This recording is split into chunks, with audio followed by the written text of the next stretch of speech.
Anu Waaqayyo abbaa kooti. Dubbisaa isa hin geddaramne isa jiraatarraa dhaladheera. ኢየሱስ ክርስቶስ obboleessa kooti. እንግዲህ የጌታ ፍቃድ ሆኖ ወደ ነገሌ ቦረና ለኮንፈረንስ ሄጄ ነበረ። ከዛ ቦታ ጌታ እግዚአብሔር ትልቅ እድል ሰጥቶኝ በርካታ ሰዎች ጌታን ተቀብለዋል። በርካታ ሰዎች ነፃ ወጥተዋል። ወንጌል በኃይል ተሰበከ። አጋንንቶች እንደጉ ተንጫጩ። የጌታ ክብር ተገለጠ። በርካታ ሰዎች ተፈውሰዋል። ሁሉ ያማረ ሆኗል። ከነገሌ ቦረና ጌታ እግዚአብሔር ረድቶን በድል ተመለስኩ። የሆነ ሆኖ ግን ከትናንትና ወዲያ እንግዲህ ከነገሌ ቦረና እየመጣው በተለይ በዚህ በዝዋይ በኩል ከወደ አዲስ አበባ እየመጣው ያለው በሃይዌይ መንገድ ላይ ያልታወቁ ሰዎች እንግዲህ ተነስቶ እንደ አጋጣሚ ትንሽ ይገምጥ ተመጥቷል። Ani waaqayyoodha jechuun namni raajii ofiin jedhu tokko dhaadachuu eegaleera. Israa'el dansaa xiyyiitiin rukkutamee jiraachuu ofii masaatii dubbateera. Odeeffannoo kanneenii fi kanneen biroo bal'inaan kan isin dhageessifnu tahaa hanga xumuraatti nu hordofa jecha nageenyi fi hararri waaqayyoo isiniif haa ta'u. Kabajamtootaaf hordoftoota chaanalii keenyaa saayitii kana odeeffannoowwan murteessoo ta'an isin dhageessuuf qabannee dhufneerra. Egaa isinis like gochuudhaan dhaggeeffachuu eegala jecha namooti haarawaan maatii chaanalii keenyaa hin taane baga nagaan dhuftan jecha chaanalii kana subscribe gochuun maatii nuuf ta'aa isiniin jenna. Jalqaba irratti odeeffannoo argannu namni raajii ofiin jedhu tokko ani waaqayyoodha jechuun dhaadachuu eegaluusaa kan isin dhageessifnu ta'a. Yeroo ammaa kana namichi argaa jirtan kun ani waaqayyoodha Yesuus obboleessa koodha jechuun dubbii sobaadhaan dhaloota guyyoomsuu irratti argama. Namichi kun akka jedhutti namni foon irraa dhalate akkuma foon tahee namni waaqarraa dhalate immoo waaqadha jechuun dhaloota hedduu biratti waan dogoggoraa kana dubbachuu irratti argama.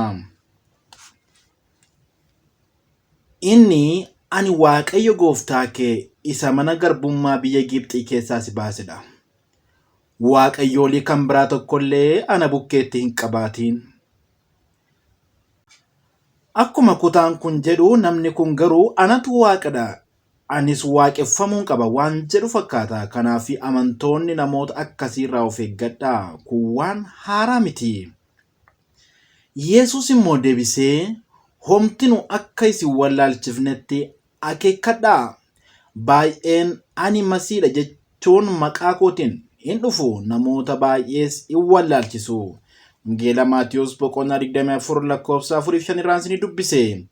Jedhee akkuma dubbatu wantoonni kunniin fi kan kana fakkaatan gara booddeetti dhufuuf jiru waan ta'eef jabaannee wangeela irratti bu'uureffannee haa dhaabbannuun dhaamsa keenyadha.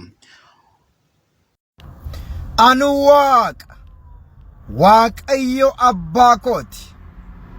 Dubbisaa isa hin geddaramne isa jiraatarraa dhaladheera. ኢየሱስ ክርስቶስ obboleessa kooti. ከእግዚአብሔር የተወለደ ሁሉ እግዚአብሔር ነው። ከሰው የተወለደ ሰው እንደሆነ ሁሉ ስለዚህ ከላይ ልትወለድ ይገባሃል። ከሥጋ የተወለደ ሥጋ ነው፣ ከመንፈስ የተወለደ መንፈስ ነው። Dhaggeeffattoota keenya warri gidduutti gara chaanalii keenyaa dhuftan baga nagaan dhuftan isiniin jecha chaanalii keessan kana subscribe godhaatii odeeffannoo isin gadhiifnu yeroon akkasiin bira ga'uuf mallattoo bilbilaa tuqaa isiniin jenna. Odeeffannoo keenya lammeeffaa irratti argannuun Israa'el dansaan xiyyiitiin rukkutamuu isaa karaa fuula feesbuukii ofii isaatiin dubbateera. Israa'el dansaa fi tajaajiltoonni biroo akkasumas namooti kaan nagallee Booranaa irraa utuu galaa jiranii rakkoo tasa isaan mudateen utuu deemaa jiranii naannoo Ziwaa jedhamutti namoota hin beekamneen miidhaan irra ga'eera. Egaa miidhaa kana miilli isaa kan rukkutamee fi gara hospitaala Adaamaa kan deeme ta'uu beeksisaa. Ganama kana odeeffannoo Naatnaa'el Daawit irraa arganneen gara Finfinnee hospitaala Kooriyaatti akka fudhatame odeeffanneerra. Egaa waaqayyo isaa fayyisuu jenna.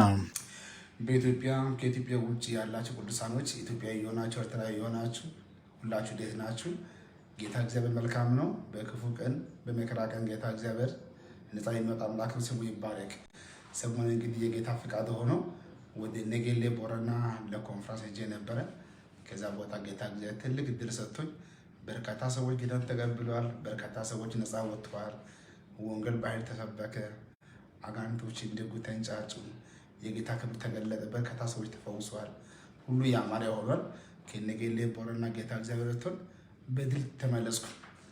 የሆነ ሆኖ ግን ከትናንትና ወዲያ እንግዲህ ከነገሌ ቦረና እየመጣው በተለይ በዚህ በዝዋይ በኩል ወደ አዲስ አበባ እየመጣው ያለው በሃይዌይ መንገድ ላይ ያልታወቁ ሰዎች እንግዲህ ተነስቶ እንደ አጋጣሚ ትንሽ እግሬን በጥይት ተመቷል።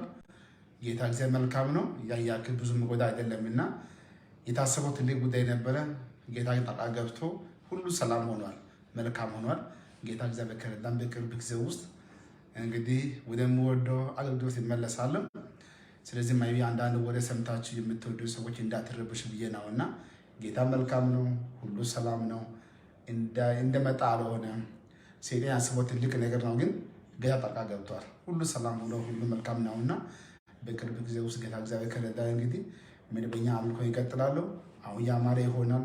ማይቢ አንዳንድ ወሬና መረጃ በሶሻል ሚዲያ አይታችሁ በርካታ ሰዎች ያላችሁ ስሜት ስለገለጻችሁ ነው አሁን ጉዳይ ማወራው እና ሰላም ነኝ፣ እኔም ሰላም ነኝ፣ ቤተም ሰላም ነው። ጌታ ይባረክ። ሁሉ መልካም ነው። ስለዚህ የማመልከው አምላክ እግዚአብሔር አያሳፍርም። ሰይጣን እንዳለም አይደለም፣ ሰዎች እንዳሉ አይደለምና ጌታ እግዚአብሔር እንግዲህ ከኛ ጋር ነው።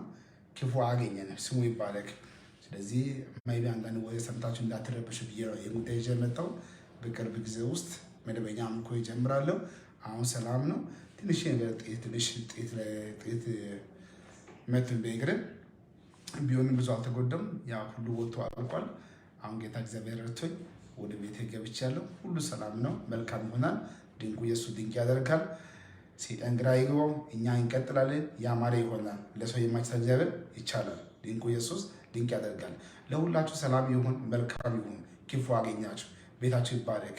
የምትወደው ጌታ የምትወጁ ጌታ በክፉ ጣልቃ ይገባል። የትም ቦታ ያላችሁ ቅዱሳኖች በዚህ ሰዓት በችግር ያላችሁ ሰዎች ቃል አወጣለሁ። እድሜያችሁ የበረከት ይሁን፣ ይሳካላችሁ።